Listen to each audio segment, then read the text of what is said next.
जय श्री कृष्ण। आप सभी को देवशयनी एकादशी की ढेरों शुभकामनाएं। प्रिय भक्तों, आज के इस वीडियो में हम विशेष रूप से बात करेंगे आषाढ़ शुक्ल पक्ष की एकादशी, देवशयनी एकादशी की, जिस दिन देव सोते हैं। भगवान नारायण योग निद्रा के लिए 4 महीने के लिए सागर में वास करते हैं। ये देवशयनी एकादशी है। किस दिन देव सो किस दिन रहे हैं और इस एकादशी में विशेष क्या है, कैसे इसका व्रत करना चाहिए, इसकी विधि क्या है, क्या ऐसी तैयारियां हैं जो आपको बहुत पहले से करनी होती हैं, भगवान को शयन कैसे कराना चाहिए, इसकी पूजा कैसे करनी चाहिए, इसका व्रत कैसे करना चाहिए, कौन इसका व्रत कर सकता है और किसे व्रत नहीं करना चाहिए, मंत्र, विधि, भोग आदि क्या रहेंगे, संपूर्ण जानकारी इस एकादशी के विषय में आपको इस वीडियो के माध्यम से प्रदान की जाएगी। आपसे निवेदन है कि वीडियो यदि थोड़ा सा भी उपयोगी लगे तो कृपया एक बार लाइक अवश्य कर दीजिएगा। परमेश्वर वासुदेव की कृपा प्राप्त करने के लिए कमेंट बॉक्स में अवश्य लिखिएगा जय श्री हरि या ओम नमो भगवते वासुदेवाय। चैनल पर नए हैं तो सब्सक्राइब करते जाइएगा, जिससे कि आपको सभी व्रत त्योहारों की सही शास्त्रीय जानकारियां प्राप्त होती रहेगी। प्रिय भक्तों, आषाढ़ मास के शुक्ल पक्ष की जो एकादशी है वो बड़ी एकादशी है। बड़ी एकादशी इसलिए क्योंकि इस दिन सृष्टि के पालनहार भगवान नारायण, भगवान विष्णु योग निद्रा में चले जाते हैं। यह अंतिम दिन होता है जिस दिन वो जागृत अवस्था में आपसे पूजा स्वीकार करते हैं। पुराण बताते हैं कि इस एकादशी के बाद चतुर्मास आरंभ होता है, जिसे चौमासा भी कहते हैं।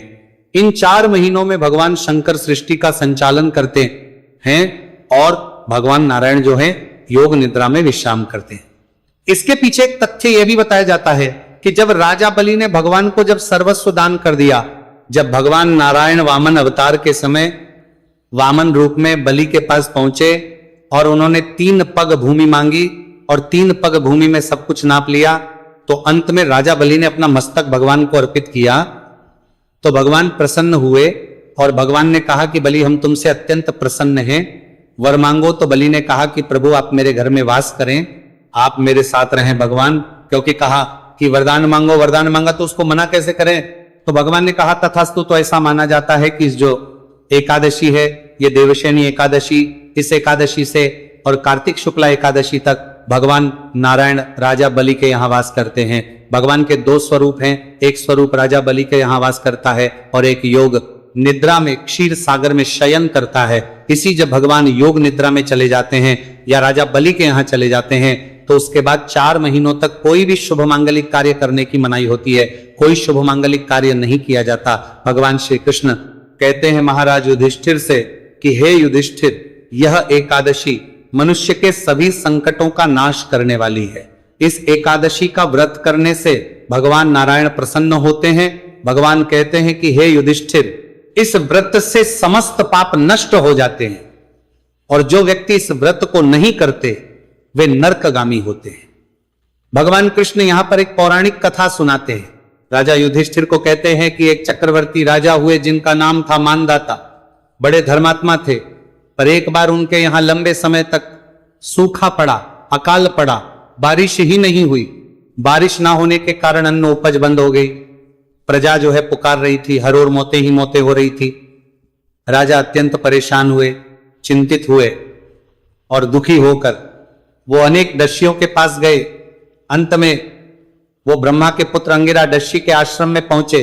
उनके सामने अपनी परेशानी को सामने रखा तो ऋषि ने ध्यान लगाकर देखा और बताया कि आपके राज्य में एक शूद्र जो है वो वेदों का अध्ययन कर रहा है, तपस्या कर रहा है, जबकि ये सतयुग है राजन, और सतयुग में शूद्रों को वेद अध्ययन और तपस्या की मनाही है। तो इसी पाप के कारण आपके राज्य में यहां सूखा पड़ रहा है। आप अगर इससे मुक्ति चाहते हैं तो उसका वध कर दीजिए। राजा मानदाता बोला, प्रभु वो तो निरपराध है, मैं उसका वध कैसे कर दूं? अरे भगवान की भक्ति करना कोई अपराध तो है नहीं। तो ऋषि ने कहा कि राजन, इसका एक और उपाय है कि तुम आषाढ़ मास की जो एकादशी आती है शुक्ल पक्ष की, इस एकादशी का विधि विधान से पूजन करो, भगवान नारायण को प्रसन्न करो और उसके से तुम्हारे यहां जो अकाल पड़ा है ये नष्ट हो जाएगा। तो राजा ने इस एकादशी का व्रत किया और जैसे ही राजा का व्रत पूर्ण हुआ, राजा के यहां राज्य में खूब बारिश हुई और जो अकाल पड़ा था उससे राजा को और प्रजा को मुक्ति मिली। महाराज कृष्ण कहते हैं कि युधिष्ठिर, ये जो एकादशी है ना, ये इस लोक में भी और परलोक में भी दोनों ही जगह मनुष्य को सुख पहुंचाती है। इसलिए प्रत्येक मनुष्य को ये एकादशी करनी चाहिए। प्रिय भक्तों, इस एकादशी के साथ देव शयन भी जुड़ा हुआ है, अर्थात इसके साथ ही देवता सो जाते हैं, भगवान नारायण क्षीर सागर में वास करते हैं। अब मैं इस एकादशी के कुछ नियम की बात करूंगा, कैसे देव सुलाने हैं, क्या इसकी पूजा विधि है, कौन सा संकल्प इस दिन लिया जाएगा, क्योंकि इसी दिन चातुर्मास व्रत के संकल्प भी लिए जाते हैं, इसी दिन चातुर्मास के नियम भी आरंभ किए जाते हैं। तो दशमी तिथि के नियम तो सामान्य रूप से वही रहेंगे जो मैंने पिछली एकादशी पर भी बताए थे। कांसे के पात्र का प्रयोग नहीं करना, एक वक्त का सेवन कीजिए, एक समय अन्न खाइए, मसूर की दाल का सेवन नहीं करना, शहद का सेवन नहीं करना, अशुद्ध आचरण नहीं करना, ब्रह्मचर्य धारण करना और नियम अनुसार दशमी तिथि को व्यतीत कीजिए। एकादशी के दिन सूर्योदय से पहले उठ जाइए, उठने के बाद स्नान आदि कीजिए, स्वच्छ वस्त्र धारण कीजिए, स्वच्छ वस्त्र धारण करके एकादशी का व्रत पूजन कीजिए। व्रत पूजन कर रहे ना, उस समय पर संकल्प जो हैं वो बड़े महत्वपूर्ण होंगे, क्योंकि इसी चातुर्मास में जो भी नियम आप आरंभ कर रहे हैं, धारण कर रहे हैं ना, उन सब के भी संकल्प लिए जाएंगे। तो इसको ध्यान से समझ लीजिए। सबसे पहले बताता हूं कि क्या पूजन की सामग्री है जिसे आपने एकत्र करना है। सामग्री के रूप में भगवान नारायण का कोई चित्र स्वरूप होना चाहिए।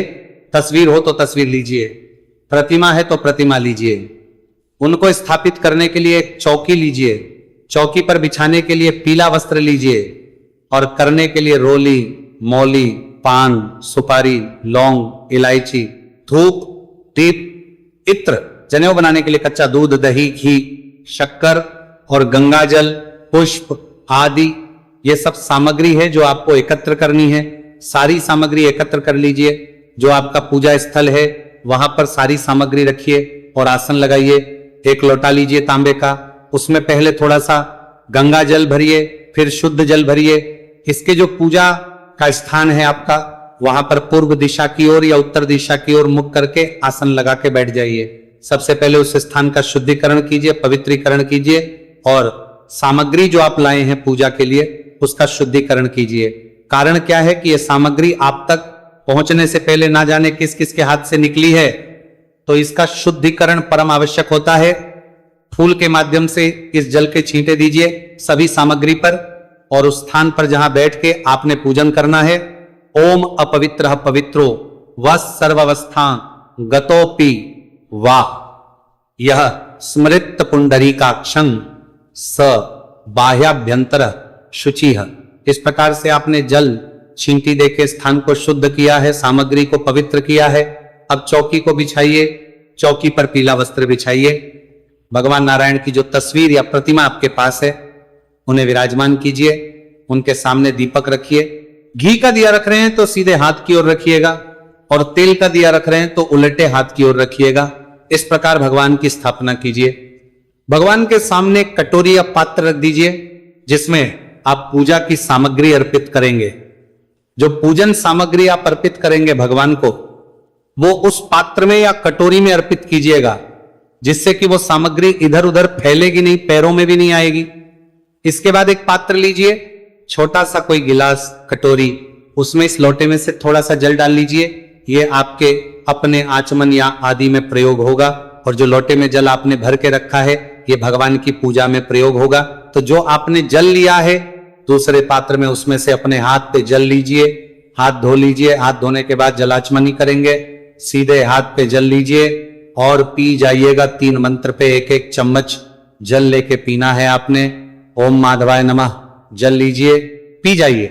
ओम केशवाय नमः जल लीजिए, पी जाइए। ओम नारायणाय नमः जल लीजिए, पी जाइए। ओम ऋषि केशाय नमो नमः हाथ धो लीजिए। अपने आप को तिलक कीजिए, मौली बांधिए, धूप दीप को प्रज्वलित कीजिए। शुभम करोति कल्याणम आरोग्यम धन संपदा शत्रु बुद्धि विनाशाय दीप ज्योतिर्नमो छस्तुते।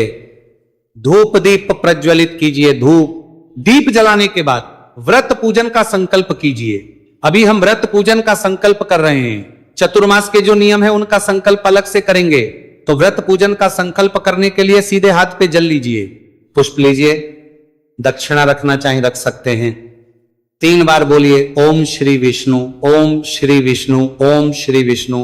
अपना नाम, अपना गोत्र, जिस स्थान पर बैठकर संकल्प करना है वहां का मकान नंबर, क्षेत्र का नाम, शहर का नाम, आषाढ़ माह से शुक्ल पक्ष, एकादशी पुण्यतिथि, आयु, आरोग्यता प्राप्त, सुख, संपत्ति प्राप्त भगवान नारायण, श्री विष्णु, और यह संकल्प भगवान के चरणों में अर्पित कर दीजिए। संकल्प करने के बाद भगवान का पूजन करेंगे, भगवान को उपाध्याय आचमन अर्पित करेंगे, स्नान कराएंगे, पंचामृत से स्नान कराएंगे, वस्त्र अर्पित करेंगे, यज्ञोपवीत अर्पित करेंगे, इत्र अर्पित करेंगे, तिलक करेंगे, पुष्प अर्पित करेंगे, धूप दीप दिखाएंगे और भोग प्रसाद आदि अर्पित करने के बाद तांबूल अर्पित करेंगे। इस प्रकार से पूजन की विधि का वीडियो अलग से मैं आपके लिए अपलोड करूंगा ही, उसका लाभ लीजिएगा। पूजन करने के बाद कथा श्रवण कीजिए, विष्णु शास्त्राम श्रवण कीजिए और आरती कीजिए। ध्यान दीजिएगा, इस एकादशी की 2 कथाएं होंगी। एक पद्म पुराण में वर्णित है जो आपको हम सुनाएंगे, दूसरी जो एकादशी महत्व में की पुस्तक आती है उसमें वर्णित है। दोनों ही कथाएं मैं आपको सुनाऊंगा और शस्त्र नाम, और फिर हम आरती करेंगे। आपको सभी चीजें एक ही वीडियो में मिल जाएंगी। तो प्रिय भक्तों, ये पूजन करना है, पूजन के बाद नियमों के अनुसार दिन को व्यतीत करना है। पर उससे पहले महत्वपूर्ण जानकारी ये कि आपको चातुर्मास के कुछ नियम धारण, चातुर्मास में अनेकों नियम लिए जाते हैं। देखिए, आप पूरे चातुर्मास एक वक्त भोजन का नियम ले सकते हैं, पृथ्वी पर शयन का नियम ले सकते हैं, आप चाहे तो पत्ते में भोजन का नियम ले सकते हैं, पक्षियों को दाना डालने का नियम ले सकते हैं, किसी अपनी प्रिय वस्तु का त्याग कर सकते हैं, उसका नियम ले सकते हैं। मैंने अलग से चातुर्मास में लिए जाने वाले नियमों के एक पूरा वीडियो बनाया है, उसको देख लीजिएगा। जो भी आप नियम लेना चाहे ना, उन्हीं का संकल्प आपको करना है। संकल्प करना कैसे है देखिए, मैं जल लीजिएगा, भगवान नारायण से निवेदन कीजिएगा कि प्रभु, आज आषाढ़ मास के शुक्ल पक्ष की देवशयनी एकादशी पर मैं चातुर्मास में इस नियम को धारण करने का संकल्प कर रहा हूं, इसे आप स्वीकार करें, मैं आपको अर्पित करता हूं। जो भी आप नियम लेना चाहते हैं उसका इस प्रकार से संकल्प करके और जल भगवान के चरणों में अर्पित कर दीजिएगा। पूजा के समय ही आपको यह संकल्प लेना है। यहां पे एक महत्वपूर्ण जानकारी यह है कि आप या तो एकादशी पर ही शुरू कर सकते हैं, एकादशी पर ना कर नियम शुरू, तो द्वादशी को पालन जिस दिन करेंगे उस दिन से ले सकते हैं संकल्प। इस दिन भी ना कर पाए तो चातुर्मास के जो नियम है, जो पूर्णिमा आएगी एकादशी के बाद 4 दिन बाद जो पूर्णिमा आएगी, आषाढ़ मास की जो पूर्णिमा आएगी ना, उस पूर्णिमा पर भी आप संकल्प कर सकते हैं, उससे भी नियमों को आरंभ कर सकते हैं। या जो कर्क की संक्रांति आएगी उसका वीडियो मैं अलग से डालूंगा, क्योंकि ये बहुत विशेष संक्रांति है। कर्क वाली, इस पे एक विशेष उपाय किया जाता है अपनी मुक्ति के लिए, वो भी आपको बताऊंगा। आप कर्क की संक्रांति पर भी इस नियम को ले सकते हैं। और ये जो पुराण में वर्णित है वो विधि बता रहा हूं मैं, ऐसा नहीं कि मैं अपनी तरफ से बता रहा हूं कि इस दिन आप ये नियम आरंभ कर सकते हैं। पुराण में लिखा है कि इन दिनों पर आप चतुर्मास के नियम आरंभ कर सकते हैं। तो इस प्रकार से इस दिन को व्यतीत कीजिएगा। सायंकाल को कीर्तन की बड़ी महिमा है और रात्रि काल को जागरण की बड़ी महिमा है, और अगले दिन इस व्रत का पारण किया जाता है। पारण की विधि का वीडियो आपको प्राप्त हो जाएगा। अब बात करते हैं कि ये एकादशी है, किस दिन व्रत कब करना है। तो प्रिय भक्तों, ये जो एकादशी तिथि है इसकी शुरुआत हो जाएगी 24 सुबह 9:12 पर, और 25 जुलाई को सुबह 11:34 तक ये रहेगी। ऐसे में सूर्य के मुख से 25 जुलाई को एकादशी रहेगी और 25 जुलाई को ही व्रत करना उत्तम है। 25 जुलाई को द्वादशी युग का श्रेष्ठ व्रत किया जाएगा और 26 जुलाई को आप इसका पारण करेंगे। पारण के विषय में संपूर्ण जानकारी आपको पारण के वीडियो में प्रदान की जाएगी, उसका लाभ लीजिएगा। चैनल पर नए हैं तो सब्सक्राइब कर लीजिएगा, जिससे कि आपको सभी शास्त्रीय जानकारियां प्राप्त होती रहें। आपको हमारा चैनल कैसा लगता है, वीडियो कैसे लगते हैं, हमें कमेंट बॉक्स में लिख के अपनी राय दीजिएगा। सुधार की आवश्यकता है तो वो भी हम अवश्य करेंगे। भगवान नारायण सब पर कृपा करें। हरे कृष्ण।